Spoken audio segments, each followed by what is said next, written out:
తెలంగాణలో మావోయిస్టులు పూర్తిగా అంతమయ్యారని తెలిపారు డీజీపీ శివధర్ రెడ్డి. కర్రెగుట్టల్లో ఆదివాసీలను అభివృద్ధి పథాన నడిపించేందుకు రంగం సిద్ధమవుతోందని, అందరితో అనుసంధానం చేసేందుకు భద్రత కల్పించేందుకు తామున్నామని అంటున్నారు. ఒకప్పుడు కర్రెగుట్టల్లోకి ఎవరు రావాలన్నా భయపడేవారని, కానీ ఆపరేషన్ కగార్ అనంతరం స్వేచ్ఛగా తిరిగేందుకు అన్ని సౌకర్యాల కల్పన జరుగుతోందని తెలిపారు. ఇప్పటికే రోడ్ల నిర్మాణం పూర్తి కావచ్చిందని, మౌలిక వసతుల కల్పనకు తెలంగాణ సర్కార్ అన్ని ప్రయత్నాలు చేస్తోందని చెబుతున్నారు.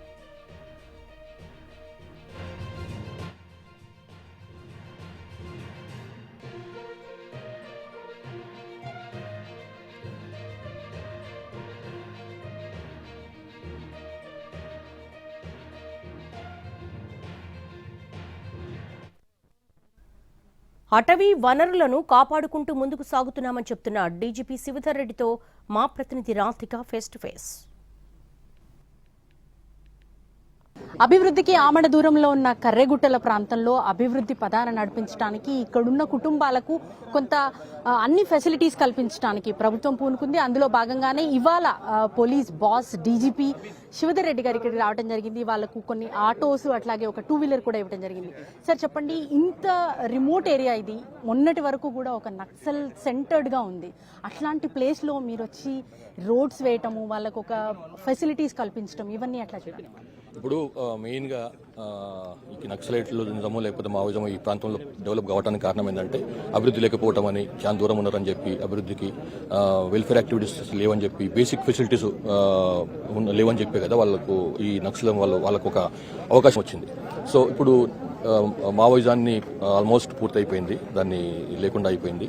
కాబట్టి ఇప్పుడు ఇంకా నెక్స్ట్ గవర్నమెంట్ చేయాల్సిన పనులు ఏంటంటే ఇక్కడ డెవలప్మెంట్ యాక్టివిటీస్ పెద్ద ఎత్తున తీసుకుపోవాలి, అది వెల్ఫేర్ యాక్టివిటీస్ పెద్ద ఎత్తున తీసుకుపోవాలి. సో డెవలప్మెంట్ యాక్టివిటీలో భాగంగా మెయిన్ భాగంగా మనం రోడ్ వేసుకున్నాం. సరే, ఆ రోడ్ బీటీ రోడ్ కాకున్నప్పటికీ కూడా అది వీళ్ళకు ఒక అనుసంధానం చేస్తుంది వేరే ప్రపంచంతో, బయట ప్రపంచంతో. అదొకటి.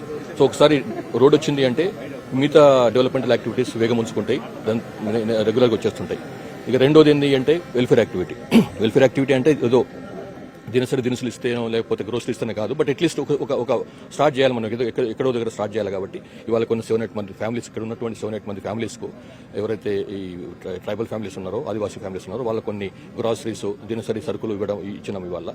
అట్లనే వాళ్ళకు హెల్త్ ఫెసిలిటీ చాలా ముఖ్యం ఎప్పుడైనా కానీ, హెల్త్. సో హెల్త్ కోసం అని చెప్పి ఇక్కడ నుంచి వెంకటాపురం పోవాలంటే 12-13 కిలోమీటర్లు ఎక్కువ ఉంటుంది అనుకుంటా. ఇంకా అది కూడా పెద్ద భయంకరమైన రోడ్ల మధ్య, రోడ్లు లేనటువంటి పరిస్థితులు పోవాలి. ఇప్పుడు ఈ రోడ్ వేసినాం కాబట్టి ఇక్కడ నుంచి ఎవరు ఏమైనా మెడికల్ ఎమర్జెన్సీ ఏమున్నా కానీ ఇమ్మడే ఒక తక్కువ టైంలో అక్కడ పోవడానికి వీలు ఉంటుంది. ఈ అందుకోసం ఒక ఆటో కూడా వాళ్ళకు ఈ ఊరి వాళ్ళకి ఇచ్చినాం అనమాట. అట్లానే ఇంకేమన్నా వేరే సమస్యలు ఏమైనా ఉంటే కూడా ఒక 2-వీలర్ కూడా, అది కూడా వాళ్ళకి ఒక ఊరి మొత్తానికి, ఒక కమ్యూనిటీకి ఇచ్చినాం అనమాట. సో దానివల్ల కొంత స్టార్ట్ అయింది అనమాట డెవలప్మెంటల్ యాక్టివిటీ, వెల్ఫేర్ యాక్టివిటీ. ఇక ముందు ఇంకా బాగా డెవలప్ అవుతుంది. ఇంకా చాలా మనకు కావాల్సింది ఏంటంటే కరెంట్, పవర్ అవసరం ఉంది. ఇంకా పవర్ లేదు ఇక్కడ, అందుకోసం కొన్ని సోలార్ సంబంధించినటువంటి కందిలు కూడా ఇచ్చినాం. సో ముందు ఇది కూడా డెవలప్ అయింది అనుకుంటాం, ఏరియా కూడా ఓపెన్ అప్ అవుతుంది, ఒక మంచి టూరిస్ట్ సెంటర్ కూడా మారుతుంది అనుకుంటున్నాను. సార్, ఆపరేషన్ కగార్ తర్వాత కర్రెగుట్టలు కంప్లీట్ గా ఫ్రీ నక్సల్ జోన్ గా మారిందని అనుకోవచ్చా? ఇంకా ఏమైనా మిగిలి ఉన్నారా? అనుకోవచ్చండి. ఇంకా నక్సలైట్లు ఏమి లేరు ఈ ఏరియాలో నాకు తెలిసినంత వరకు అయితే. ఇంకా 1-6 ఎక్కడ ఉంటే వాళ్ళు కూడా బయటకు వస్తారు త్వరలోనే. రైట్. ఏదైనా పబ్లిక్ సమస్యలు వచ్చినప్పుడు నక్సలైట్స్ కి చెప్పాలి అని గతంలో చాలా గూడాల్లో జనాలు కూడా వాళ్ళతో కనెక్ట్ అయి ఉండేవాళ్ళు. రీసెంట్ గా చూస్తే కౌశిక్ రెడ్డి కూడా నేను నక్సలిజాన్ని తీసుకుంటాను అనే మాటలు కూడా. అంటే ఇది నక్సలిజం పూర్తిగా కొలాప్స్ అయిపోయింది అని అనుకోవచ్చా? ఇంకా అక్కడక్కడ ఉందని అనుకోవచ్చు? నేను చెప్తున్నా కదా, నక్సలిజం పూర్తి కొలాప్స్ అయిపోయినట్టే. ఎందుకంటే వాళ్ళ నాయకత్వం వహిస్తున్న వాళ్ళు, వాళ్ళ సేనాలుగా ఉన్న వాళ్ళే, సైన్యాధ్యక్షులుగా ఉన్న వాళ్ళే బయటకు వచ్చిన తర్వాత, సైన్యాధ్యక్షుడే బయటకు వచ్చిన తర్వాత ఇంకేముంటుంది అందులో? సో ఒకటి కొలాప్స్ అయిపోయినట్టు టోటల్గా.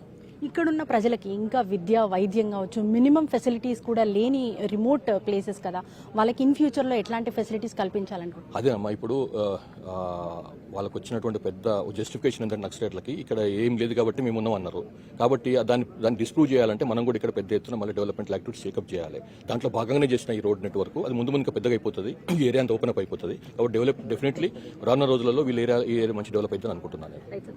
సో ఇది మొత్తంగా కర్రెగుట్టల ప్రాంతంలో అసలు అభివృద్ధి అనేది నోచుకొని ప్రాంతం ఇది. మొత్తం కొండలు గుట్టలు ఉండి ఒక దట్టమైన అటవీ ప్రాంతంలో ఇప్పుడు రోడ్లు వచ్చాయి. వాళ్ళకు అన్ని సౌకర్యాలు కల్పించడానికి ప్రభుత్వం కూడా, కనీసం వీళ్ళకి ఆధార్ కార్డు కూడా లేని పరిస్థితి, వీరికి ఓటు హక్కు కూడా లేని పరిస్థితి, కనీసం ఓటు హక్కు వినియోగించుకోవటానికి కూడా ఇక్కడికి ఎవరు వచ్చి ఓటు అడగలేని సిచ్యువేషన్. అంత దట్టమైన అడవిలోకి ఇప్పుడు రోడ్లు పడ్డాయి.